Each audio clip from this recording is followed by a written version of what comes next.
What kind of man takes a janitor job just to keep his daughter fed and ends up saving a billionaire's broken family without even trying? They said no maid lasted longer than 12 hours in the Callahan mansion. But then came a quiet single dad. And by nightfall, one of the billionaire's kids had laughed for the first time in years. If stories of healing, unexpected kindness, and second chances move you, we invite you to subscribe to the channel.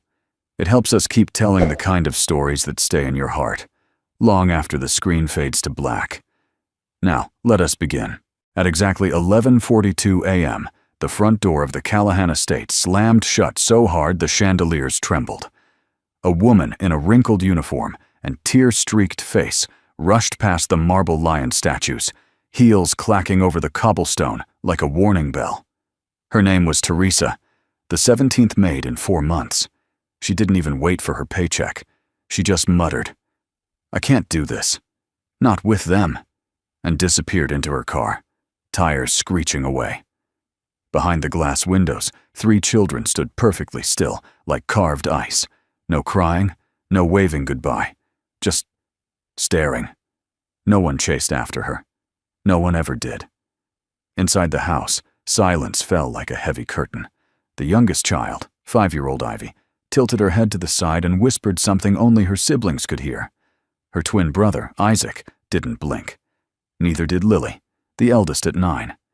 They simply turned and walked away from the foyer, back into their fortress of chairs, pillows, and rulebooks, a world where adults were the enemy and kindness was just camouflage. Across town, at the security gate of the Callahan estate, Harrison Wade sat in the faded driver's seat of a second-hand Ford truck. A thick manila envelope rested on his lap, one corner chewed slightly by his daughter's nervous fidgeting. He didn't mind. He understood that kind of silence. Next to him in the passenger seat sat Emily, age 6, arms folded around a worn, stuffed rabbit. She hadn't spoken a word in 6 months, not since her mother's accident, not since Harrison had returned from deployment to find the world he'd tried to protect gone. The Marine Corps had taught him how to survive war zones, but it hadn't prepared him for playground politics, school meetings, or little girls who stopped talking and cried only in their sleep. Still, Harrison showed up, every day. Even now, no rank, no plan, and no backup, he showed up. His military uniform had been replaced with jeans, a faded flannel, and scuffed boots. A janitor's apron was folded neatly behind him. The only thing he carried from his old life was the posture. Straight spine. Eyes scanning. Heart guarded. He pressed the intercom. "Name's Harrison Wade, here for the custodial position." There was a long pause. Then a voice crackled back, female, clipped, and cold. "Drive to the roundabout. Park near the east entrance." The gate buzzed open. The Callahan estate didn't just scream wealth, it whispered it, in curated trees and imported marble fountains. But Harrison wasn't impressed. He was a man who'd once slept on concrete under enemy fire. Luxury meant nothing without peace. He parked the truck. Emily's small fingers clutched his sleeve as he stepped out. "I'll only be a minute," he murmured, brushing a hand over her hair. "Just gonna talk to the lady, then we'll see." She didn't nod, just watched him go with those large, unreadable eyes that seemed too old for her age. At the door, he was met by Lyra Callahan, the woman behind half the tech empire's acquisitions in the last 5 years. She was power-dressed in ash gray, high heels, clicking like punctuation marks, platinum hair pulled into a sleek twist that did nothing to soften her stare. "You've got 24 hours, Mr. Wade," she said without greeting. "Not a second more." "Understood," he said. "You mop. You clean. You do not talk to the children unless they speak first." He didn't argue. She glanced over his shoulder, noticing the small head barely visible through the truck window. "She stays in the truck. For now." Lyra's expression didn't change, but something behind her eyes shifted. Almost softened. Almost. Then it was gone. "This way." Harrison followed her into a house that felt more like a museum than a home. Every surface gleamed. Every flower was symmetrical. But the air was wrong. Too still. Too sterile. Like everyone was trying too hard to pretend nothing was broken. 3 children. No pets. No allergies, she said briskly. But they don't like noise. Or people. Noted? She didn't explain further. He was led to the central living room, sunlight pouring through cathedral windows, cascading over a fortress of chairs, blankets, and folded warning signs taped to the couch. No adults beyond this point. Violators will be glared at. Lyra hesitated just long enough to glance toward the blockade. Good luck, she said, then disappeared. Harrison stood alone, holding a mop and a job he wasn't sure he wanted.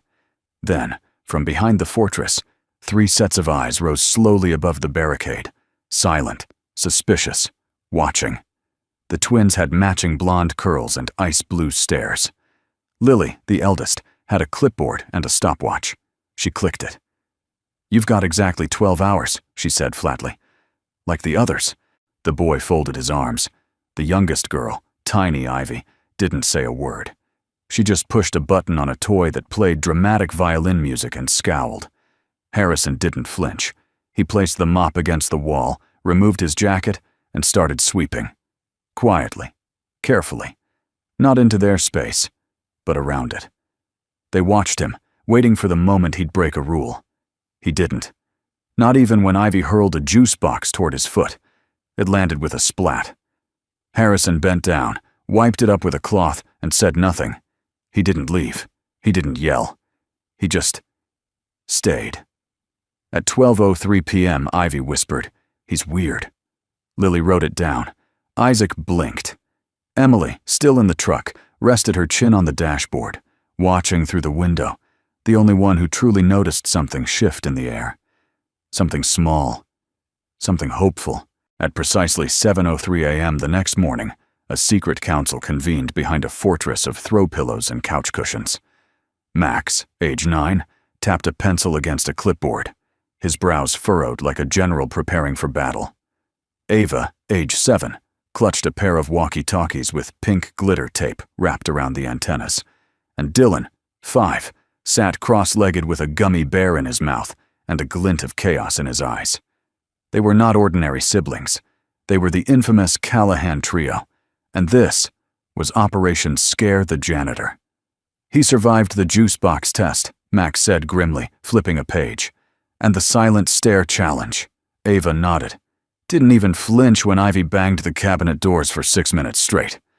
Dylan pointed at the camera taped to the back of an old RC truck.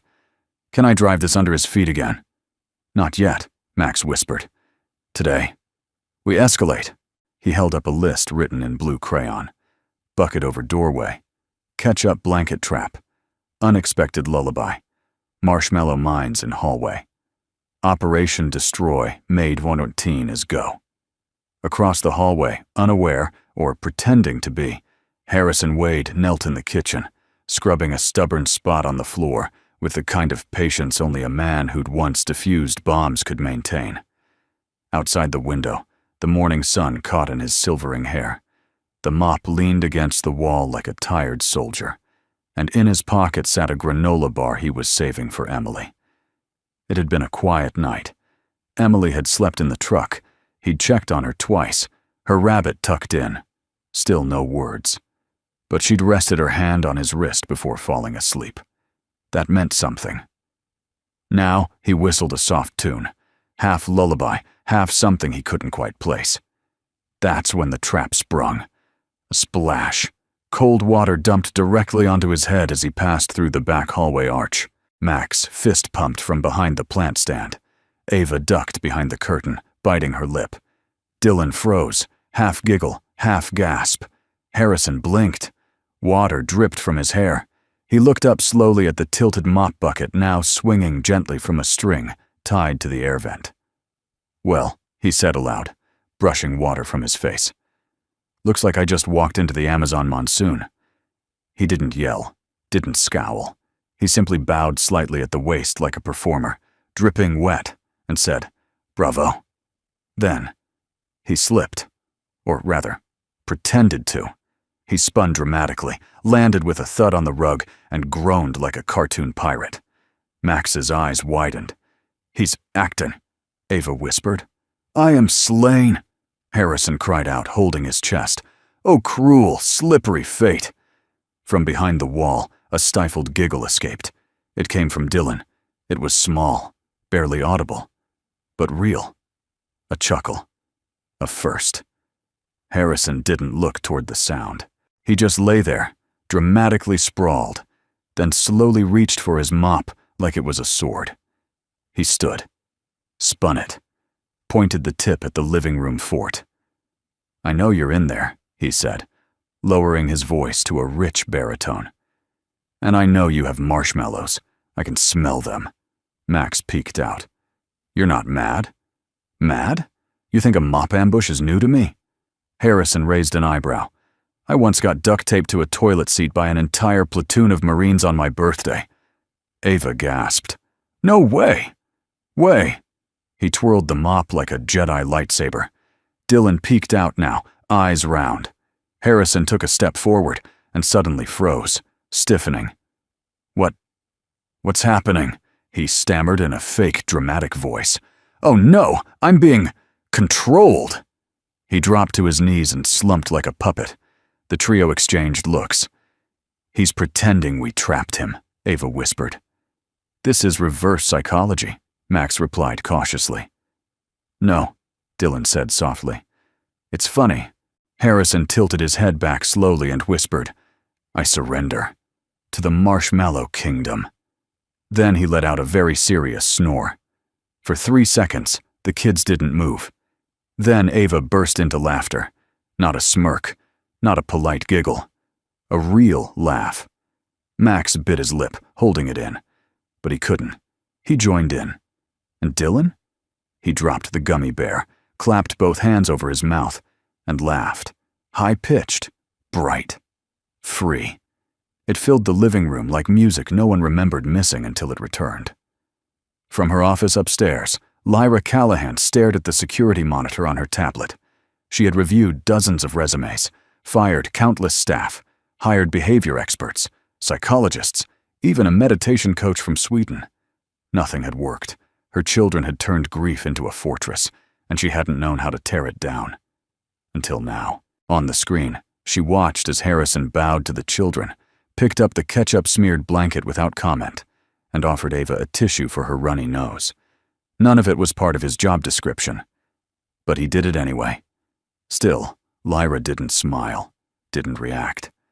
She simply lowered the tablet, sipped her black coffee, and stared out the window at the white clouds above the hills. Below, in the hallway, Harrison was still sprawled on the rug, now humming a victory theme, while the 3 kids circled him, peppering him with questions.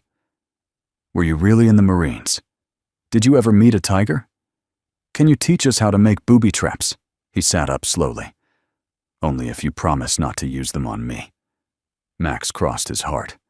Ava nodded solemnly. Dylan held out a marshmallow like a peace offering. Harrison took it, smiled, and whispered, Mission failed, but you made me laugh.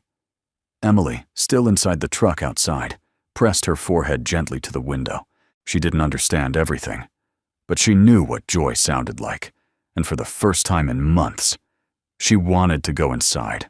Lyra Callahan stood in the hallway outside the guest quarters, arms folded over her tailored blazer.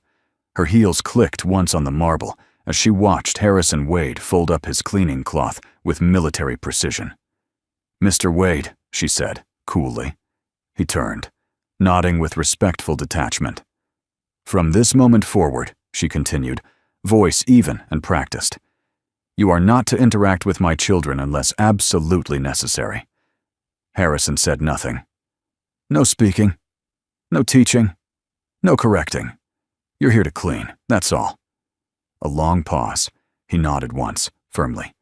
Understood. She reached into her blazer and extended a thin envelope. Inside, $200 in cash, 1 day's trial rate. He didn't count it, just bowed his head. Lyra watched him for a second longer. Her gaze, sharp as frost, flicked toward the staircase behind him, where small footsteps had just vanished. Then she turned and walked away. The silence in the mansion deepened again. By mid-morning, Harrison was wiping down the glass panels in the west corridor, careful to make no sound beyond the rhythmic squeak of cloth on surface. A half-empty bucket sat by his knee. No humming today. No imaginary mop sword. Just work. Rules were rules, and he'd learned to follow them when the cost of breaking them could be far greater than a job. He moved room by room, keeping quiet, keeping small, until he reached Dylan's bedroom. It was the smallest of the three. A rocket ship mobile hung from the ceiling. Stuffed animals lined the bed, arranged with a kind of anxious neatness that felt deliberate, like someone trying hard to get it right. The floor was scattered with crayons, papers, a few books without covers. Harrison knelt to gather the drawings. That's when he saw it. A wrinkled sheet of printer paper, shoved half under the rug. Crayon strokes, messy but intense, revealed 3 jagged balloons, an angry sun, and a stick figure with X's for eyes. Scrawled across the bottom, "I hate birthdays." Harrison held the paper in one calloused hand. No context, no explanation. Just emotion. Raw. Loud, even if written by a silent hand. He carefully folded it and tucked it back where he found it, then continued sweeping. Outside, the sun crept higher. In the back garden, Emily sat alone near the hedge, her sketchbook on her lap, legs tucked beneath her. She hadn't drawn since her mother passed, not until yesterday, after seeing the kids laugh. Today, her pencil moved slowly across the page again. She didn't notice the small figure that appeared behind her until a shadow fell across the paper. Dylan. He didn't say a word, just looked. Emily didn't flinch, didn't look up. She slid her sketchbook slightly toward him, a blank page.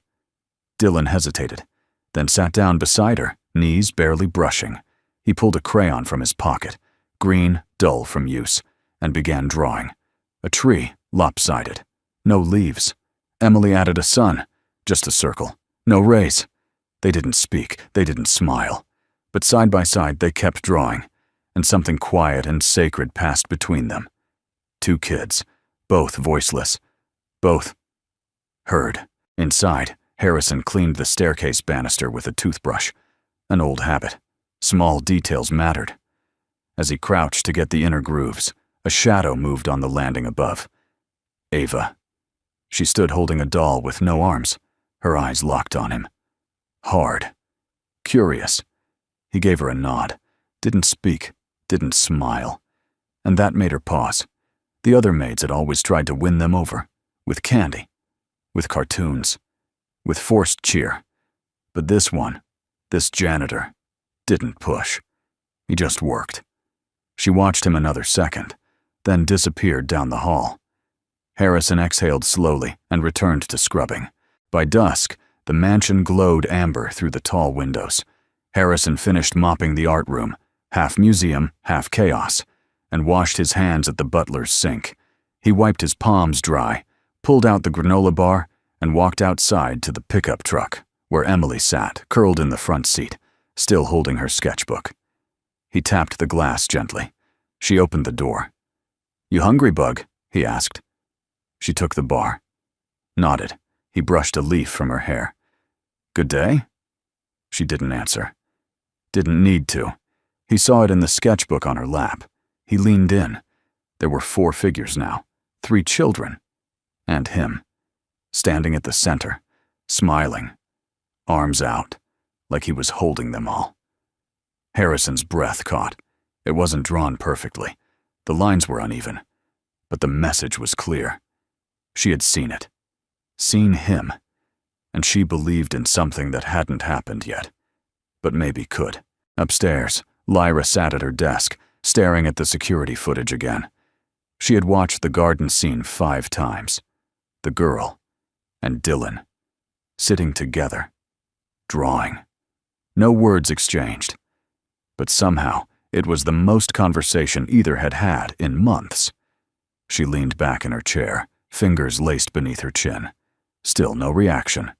Still no smile. But her hand, resting on her keyboard, curled slightly.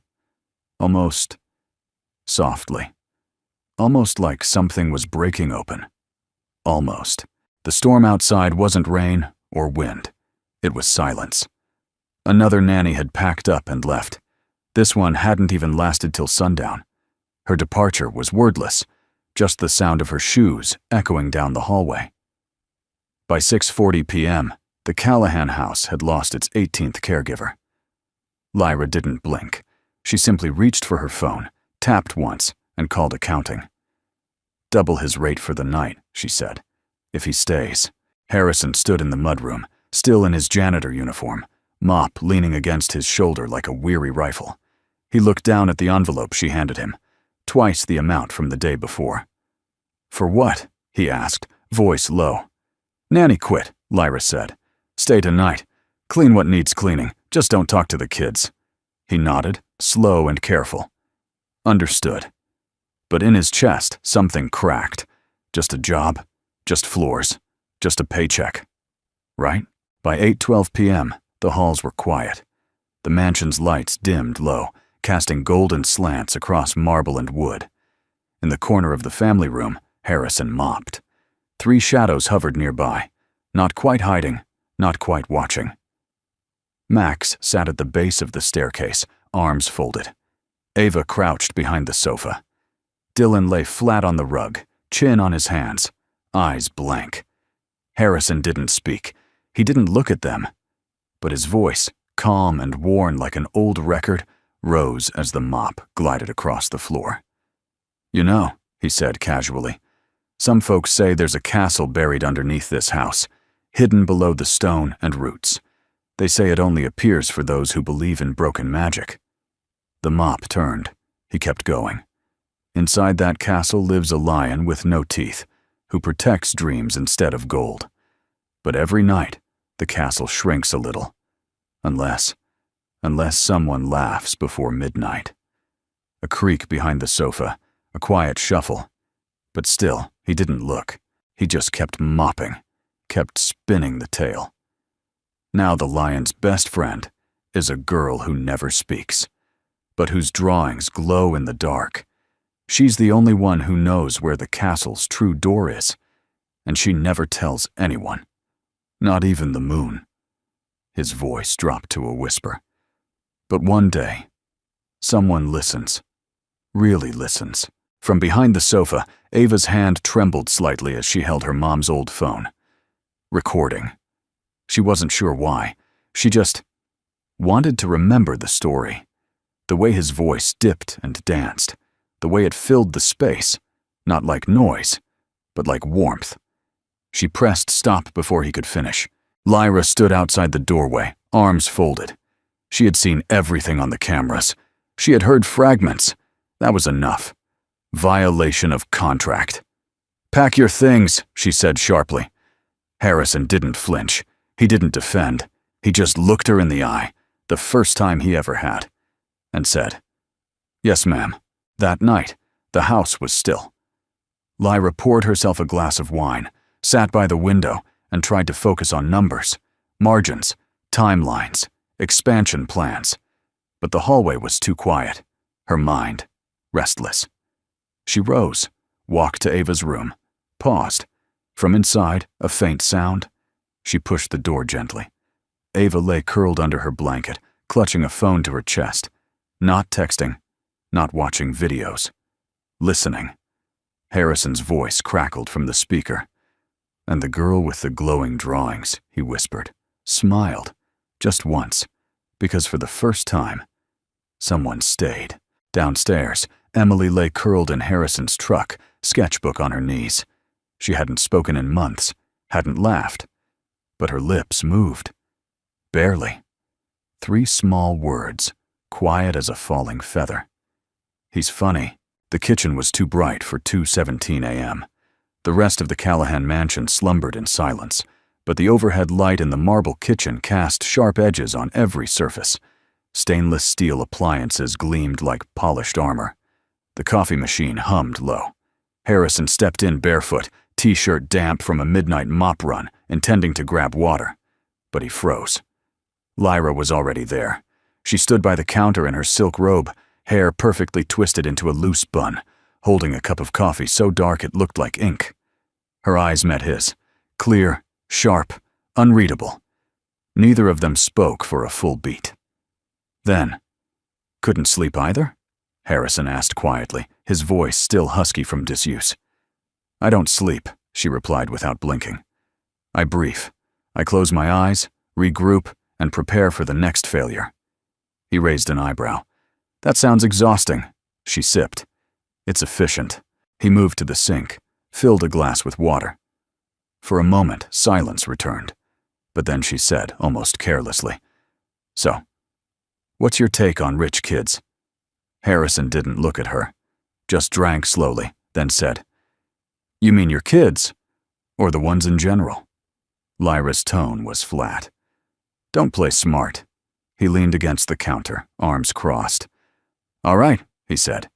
"You want honesty? Try me." "Kids are kids," he said. "They don't know wealth. They only know warmth. And they'll trade $1,000 for a 10-minute story from someone who actually sees them." Her face didn't change, but her fingers tensed around the cup. "You think that's all it takes? A little warmth? Some bedtime mop fairy tale and poof, trauma cured?" "No," Harrison said evenly, "but it's a start." She set the cup down hard enough for the porcelain to clink. "You've been here, what, 4 days? And you're already some kind of child psychologist?" "I've been a dad for 11 years, he said. "That earns me something." She didn't back down. "Your daughter doesn't speak." The words landed sharp. He stared at her. "I know," he said quietly. A long pause followed. "You think I'm cold," she said. He shrugged. "You are." Her eyes narrowed. "And you think you're kind?" "No," he said. "I think I'm tired of pretending broken kids are broken because they're too complicated to fix, when the truth is, what? They're not seen. That's it. Not seen. Not heard. Just measured and managed." She looked away. "I manage this house, these kids, a company with 9,000 employees." "Then maybe that's the problem," he cut in. "You manage everything, but you don't feel anything." That stung. Her jaw tightened. "You're out of line." He took a slow breath. "Probably." He started to walk past her, but she said, more softly than before, "What happened to Emily?" He stopped. Back turned, hand on the doorframe. He didn't answer right away. "She used to sing," he said finally. "Couldn't stop her. Every room, every hour. Even when her mom got sick, even in the hospital, she sang." Lyra didn't move. "And then," Harrison said, his voice low, "one day, I brought her to the grocery store. She was 5. I left her sitting in the cart while I checked prices 3 feet away." His breath caught, but he kept going.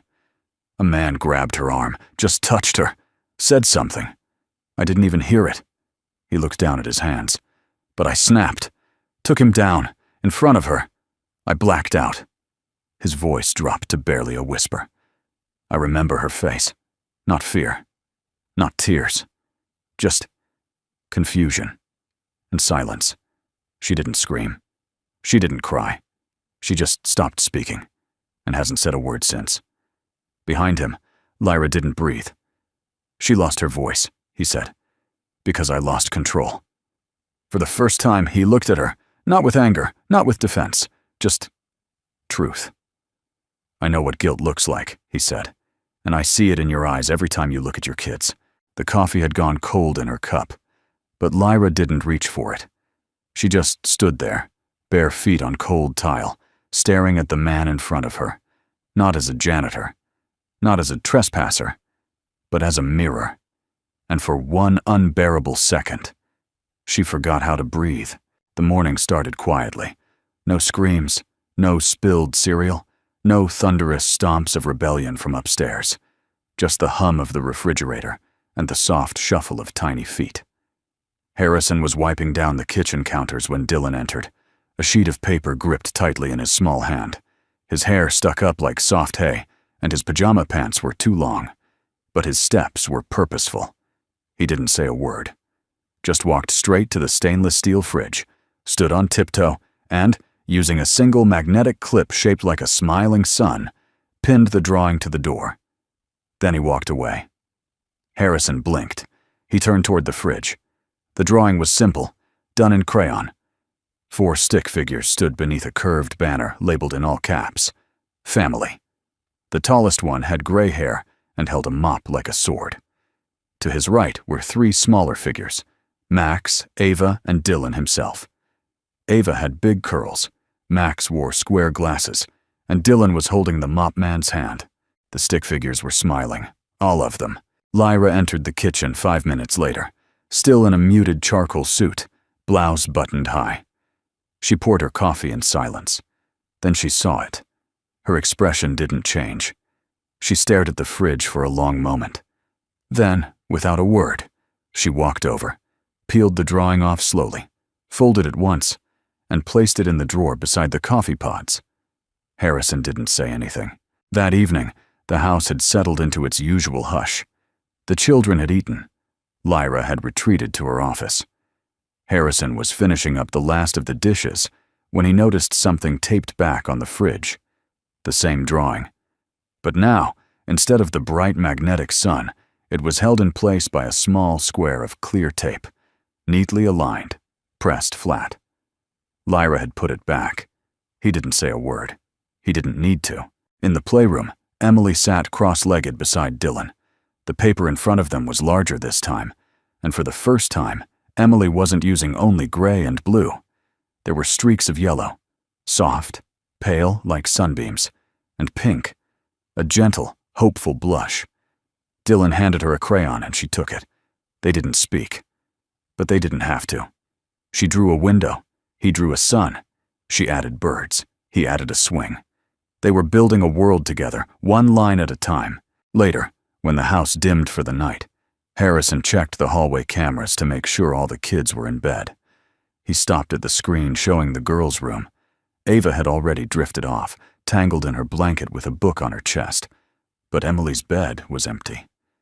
He scanned the next screen, the boys' room, and there they were, Emily and Dylan. She had crawled into his bed, and he'd let her. The room was dark, no nightlights, no open door, just the 2 of them, curled under the same blanket, her hand resting gently in his. They had fallen asleep holding hands. No fear. No shadows. Just quiet.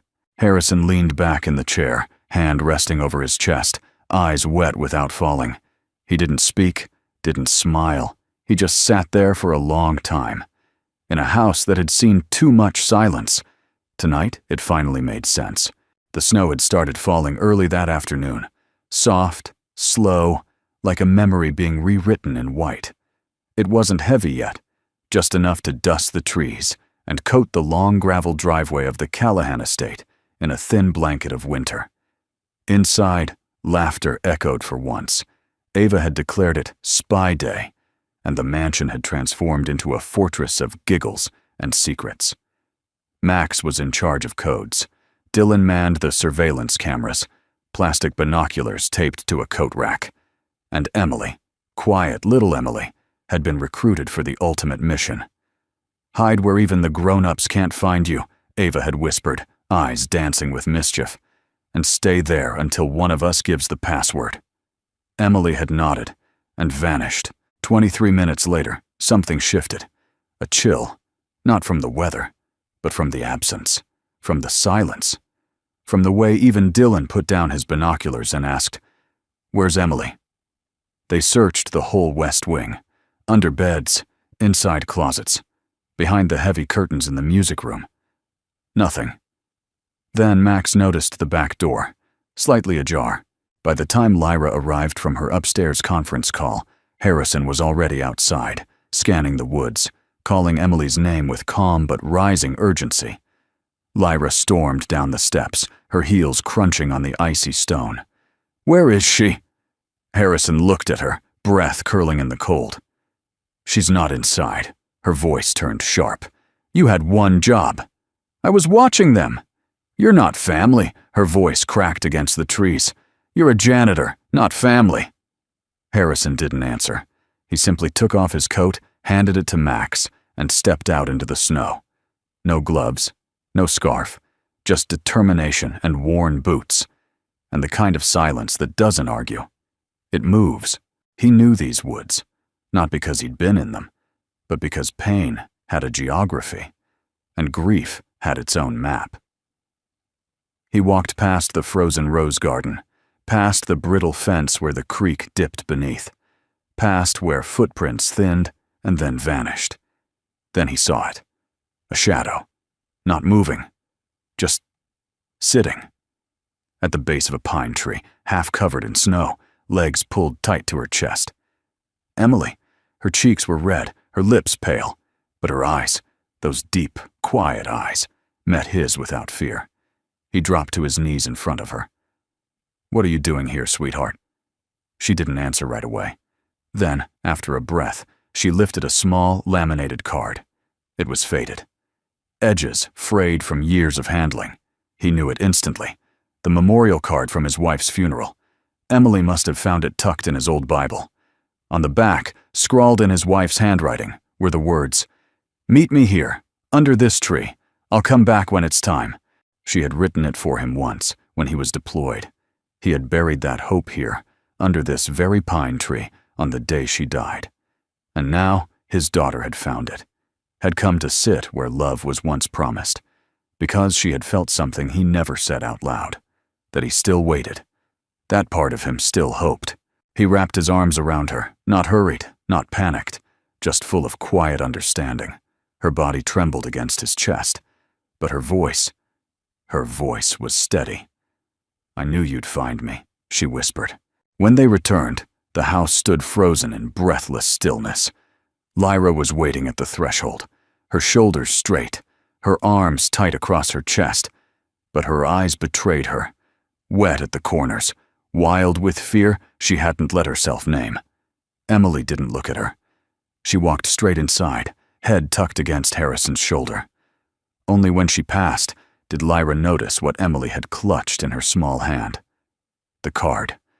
The one Lyra had seen once, long ago, when Harrison dropped his wallet in the kitchen. A promise buried. Now uncovered. No one spoke that night at dinner. The fire crackled. The soup cooled. But something had broken. Not something bad. Something necessary. Like a lock. Or a silence. Or the belief that pain had to stay hidden forever. At 9:14 p.m., the door to the Callahan estate creaked open with the groan of cold metal. The snow was still falling, heavy and silent like the closing of a curtain. Harrison Wade stepped into the foyer, drenched to the bone, his boots squished on the marble, coat hanging in icicles. His arms cradled Emily tightly against his chest, her eyes closed, but her breathing steady. Lyra was already there. She rushed down the staircase barefoot, robe loose, the image of control nowhere to be found. The moment she saw Emily safe in his arms, her breath caught. Her hands trembled as she reached for her, then paused, hesitant, as if unsure she still had the right to hold her own child. Harrison gently handed Emily over without a word. "She's okay," he said quietly, voice hoarse from the cold. "She just needed to feel remembered." Lyra clutched her daughter to her chest, sinking to her knees on the steps, as if her body could no longer bear the weight of everything she'd been holding inside. Emily stirred briefly, then curled into her mother, letting out a small sigh. And then, without warning, Lyra wept. Not silently, not politely, but with the grief of someone who'd forgotten how to cry. The tears didn't fall for just one night. They fell for years of buried pain, for every sleepless night, every distant hug, every carefully folded wall she'd built to stay intact. Harrison stood frozen. He looked like he wanted to speak, but instead he turned, picked up his mop, and silently began drying the puddle forming beneath his boots. But Lyra's voice stopped him. "She would have been 10 this year," she said. He turned slightly. "I'm sorry?" "My daughter," she whispered. Her name was Claire. She was born still. And after that, I stopped believing anyone could stay. Harrison didn't move, but the mop handle tightened in his grip. I tried to be strong for the others. I turned everything into a plan, a structure, a rule. I thought if I kept things clean, they wouldn't break again. She swallowed hard. But they broke anyway, just slower, quieter. He stood still, letting the moment hang. Then, in a low voice, he said, "That's what people forget about children. They don't crack with noise. They just fade." Lyra looked up at him, eyes red but focused. "Is that what happened to your daughter?" He nodded, slow. "Emily didn't stop speaking because someone hurt her. She stopped because I did. I lost my temper once, with a stranger. Just one punch. But she saw it, and she didn't look at me the same again." Silence, thick and heavy. "I wasn't hired to save anyone," Harrison added, picking up his bucket. "I was hired to mop floors, take out the trash, and keep quiet." "Then why did you go into the woods?" she asked. He met her eyes. "Because no child should ever wonder if they matter enough to be found." And with that, he turned and walked toward the servants' quarters. The house was still as he passed through the hall. No clattering toys, no whisper of mischief. But as he reached his door, something caught his eye. Taped right in the center was a piece of notebook paper. Sloppy, taped corner to corner with what looked like medical tape. 3 drawings, hand-sketched in marker. The first, a mop with sparkles all around it. The second, 5 stick figures holding hands. Ava, Dylan, Emily, Harrison, and a tall figure with long hair labeled Mom. The third, a heart. Below them, in shaky, oversized print, "Please don't go." His hand froze on the doorknob. Inside the room, nothing had changed. A single cot, a duffel bag, his boots drying on a heater. Yet something inside him had shifted, and he couldn't explain it. He sat down slowly, staring at the drawing. In the dim light, he could barely make out Emily's signature, a tiny yellow sun above the heart. She'd never written to him before, never drawn him before, never spoken of staying before. For a man who believed he was just passing through people's lives, it felt like someone had nailed a piece of his soul to a wall and asked it to stay. Later that night, Lyra stood alone in the hallway, holding a cup of untouched coffee. She stared at the drawing on Harrison's door, her expression unreadable, tired, soft. She didn't knock, but she didn't take it down either. And when she returned to her room, she passed the kitchen where the fridge still held Dylan's picture of the 5 of them. She had tried to remove it once. Now, she quietly adjusted the tape so it wouldn't fall. She didn't notice that Emily, awake in her bed, had seen it all. At exactly 7:02 a.m., Harrison Wade returned. The snow had melted into slush, but the morning air still held the bite of winter. He walked slowly up the curved stone path, duffel bag slung over one shoulder, the worn soles of his boots squeaking softly against the wet marble steps of the Callahan estate. For the first time since he arrived, he didn't hesitate. The front door opened before he could knock.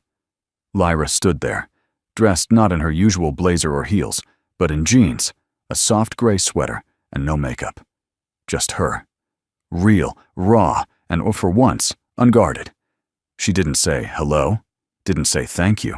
Instead, she held something out to him in her hand, a single silver key. Attached to a keyring was a tiny rectangular tag, etched in elegant cursive. "Welcome home."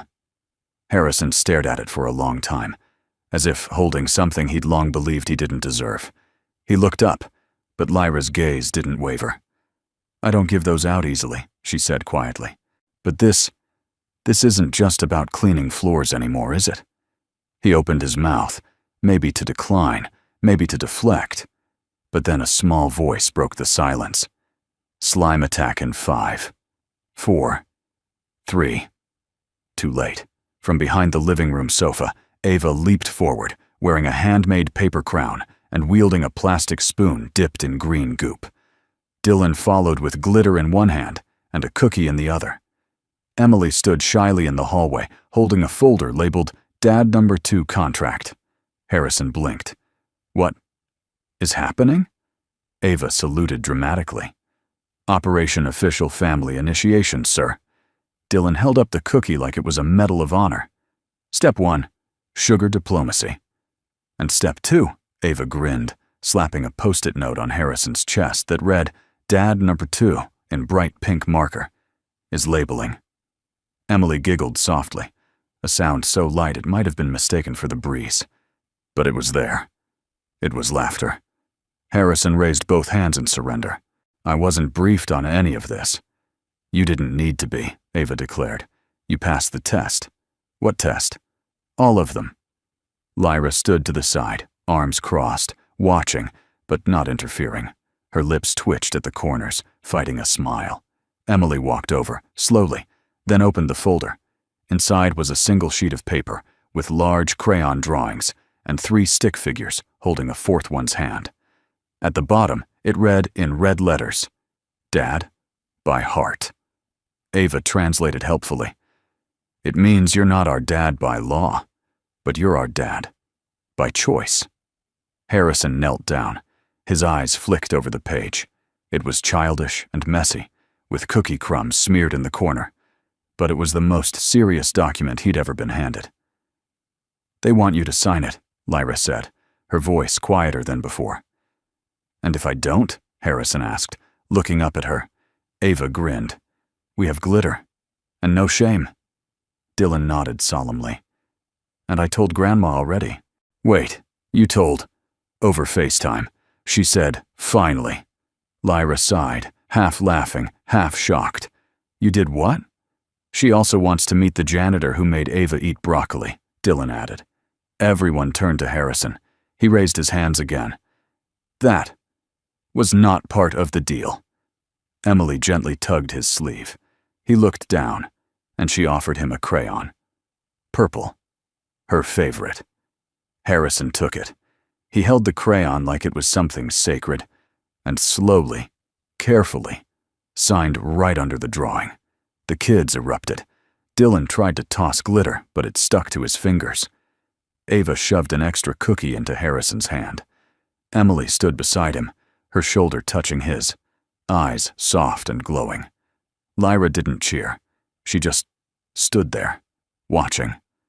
Something shifted in her face. The way her eyes followed the moment. The way she looked at him, as if the war inside her had finally stopped fighting. As if the soldier in front of her hadn't just mopped the floors, but patched something far deeper. Later that morning, as Harrison helped clean up slime trails and half-eaten cookies, he caught his reflection in the hallway mirror. Same man, same tired eyes, but lighter. He touched the Dad No. 2 sticker still stuck to his chest. For the first time in years, he didn't feel like a ghost living on borrowed time. He felt present, alive, home. And when Emily slipped her hand into his, just before lunch, without a word, just presence, he knew.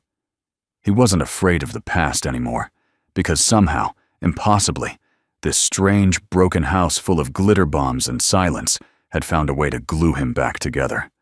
One crayon signature at a time, the morning sunlight filtered softly through the tall windows of the Callahan estate.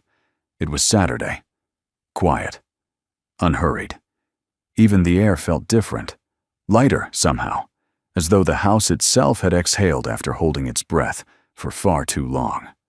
Harrison was wiping down the kitchen counters, not because it was his job anymore, but because he liked the smell of fresh lemon and the rhythm of a clean surface. Lyra entered, barefoot, cradling a mug of black coffee. You know, she said, her voice almost playful. You're technically off the clock. Harrison didn't turn. Old habits. She leaned against the counter, studying him. Or maybe something else. He finally looked at her, those steady gray eyes meeting hers. There was no armor left between them. She set her coffee down, took a breath, and then said it. I knew who you were the day you walked in. He blinked, quiet. She continued. I pulled your military file. The moment I saw Emily's name on the emergency contact form, I knew. Wade, Harrison J. Navy Cross, discharged honorably. 2 counts of unprovoked assault during deployment. 1 against a superior. Her voice didn't carry judgment, just facts. Truth. Harrison stared at her for a long time. So why'd you let me in? Lyra looked away for a moment, then back at him. Because I needed to see if a man who once broke another man's jaw for touching his injured squadmate could learn to use those same hands to hold something fragile without crushing it. Silence settled over the kitchen like a warm mist. "I thought you'd throw me out," he said quietly. "I almost did," she admitted. "Twice. Maybe 3 times. And?" She smiled faintly. "Ava wouldn't let me." He raised a brow. "Ava?" Lyra turned, walked over to the fridge, and pulled something from the top. A folded piece of construction paper, clearly well handled, the edges frayed and the crayon colors a little faded. "She drew this 6 months ago," Lyra said, "after the last nanny quit." She handed it to him. He opened the paper slowly. Inside, a crude drawing, a tall man with a mop in one hand and 3 kids holding the other. Next to him, a woman in a big dress, all in purple. Above their heads, hearts and stars. And at the bottom, in Ava's unmistakable handwriting, "Mommy should marry the man who makes up stories while cleaning." Harrison chuckled, then grew quiet. "I didn't think she still believed in that stuff." "She didn't," Lyra said softly. "Until you." There was something in her voice, like a door that hadn't opened in years. Cracking. "What do you believe in?" he asked her. She hesitated, then shrugged. "I believe in what's right in front of me." "And what's that?" Lyra looked him in the eye. "You." That afternoon, the estate erupted into chaos, glittery, sugar-fueled chaos. Ava had called it the wedding we never had. But it wasn't a wedding, not really. Just a living room strewn with pillows and string lights, stuffed animals as guests, and a Spotify playlist that somehow played both Beethoven and Taylor Swift. Dylan wore a towel as a cape, Emily held a bouquet of dandelions, and Ava, of course, officiated. "Okay," she said, clearing her throat and standing on a step stool. "This is the ceremony of official, maybe love. No kissing. Gross. But you do have to accept the candy rings." Harrison stood awkwardly in a white dress shirt, the only one he owned, with the "Dad Number 2" post-it still stuck on his chest from yesterday. Lyra wore her usual slacks and blouse, but she had a daisy tucked behind one ear. Dylan had insisted. Emily stepped forward first. In her small hands, she held 2 lollipops shaped like rings.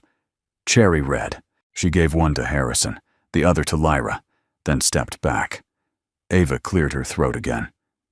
"Harrison, do you promise to keep telling stories, cleaning up our slime, and not running away even when Emily gets stuck in trees?" "I do," he said solemnly. "Mom, do you promise to stop yelling so much and try smiling even when you're on the phone with scary lawyer people?" Lyra bit her lip, stifling a laugh. "I do." "Then I now pronounce you, officially, part of our chaos. You may high-five the bride." Harrison looked at Lyra. She looked at him.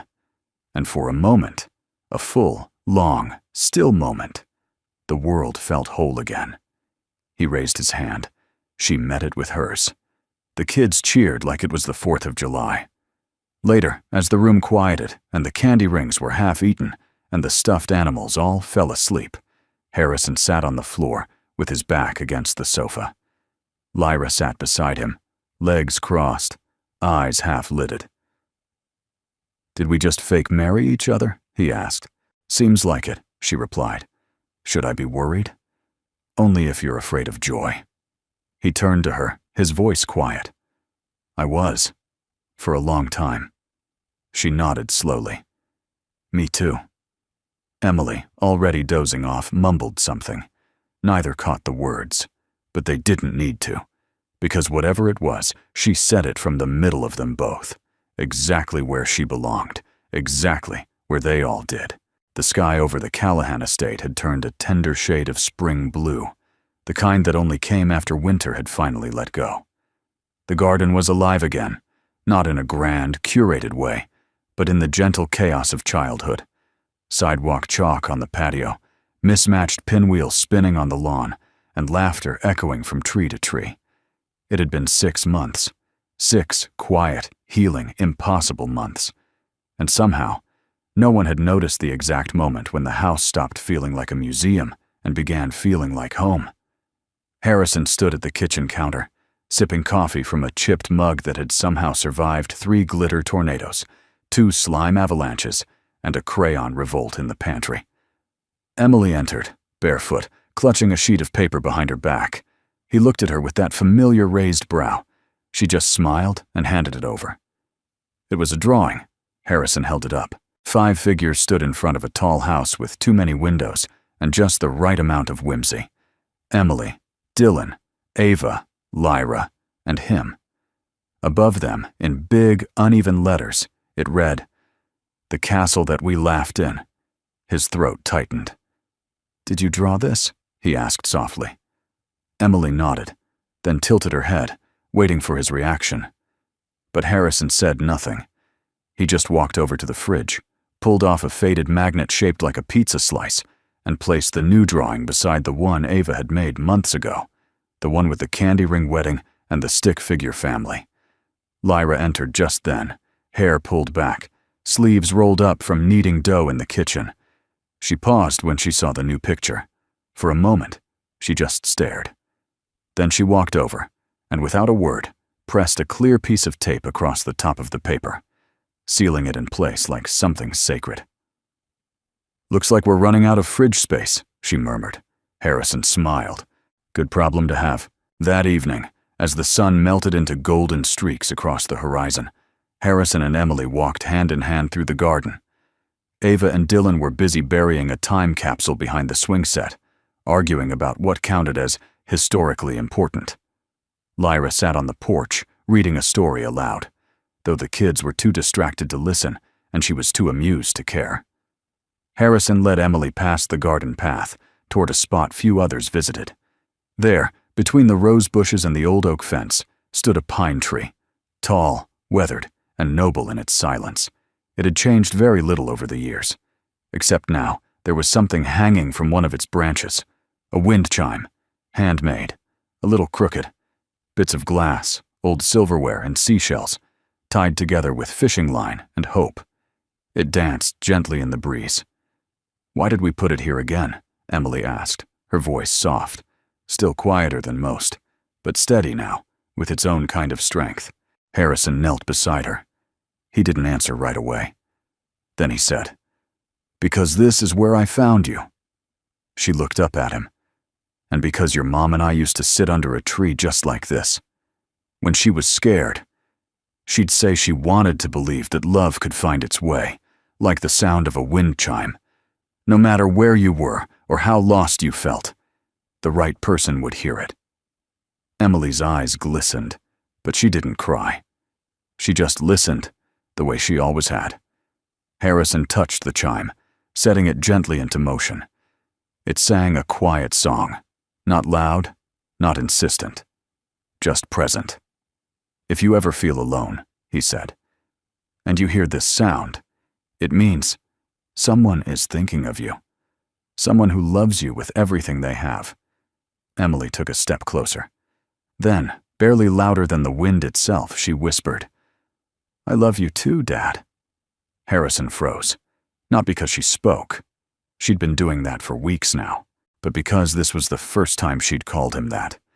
He looked at her, eyes stinging, heart full in a way that no war or medal or job could ever touch.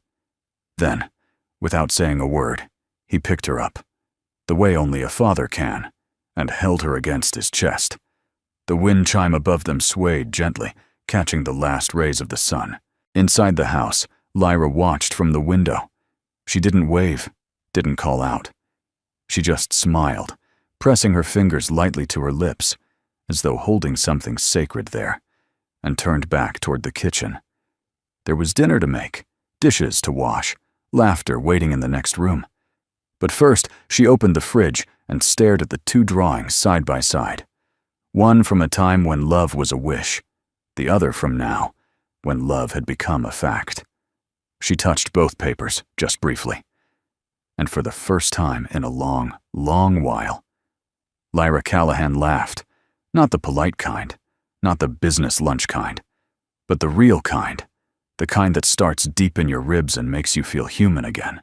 Outside, the wind picked up slightly. The chime swayed once more. And if you listened very carefully, you might have heard it sing, a song of second chances, of broken things made whole, of a castle not built with bricks or gold, but with laughter and love, and the sound of wind in a pine tree at dusk. Fade out. Wind chime. Hope remains. We'd love to know. Where in the world are you watching from? Leave us a comment. It's always a joy to see how far these stories reach and how many hearts they quietly touch. If this story made you smile or reminded you that goodness still exists in the world, please consider subscribing to the channel. It helps us keep telling more stories like this. Stories about healing, hope, and the quiet power of love. Thank you for watching.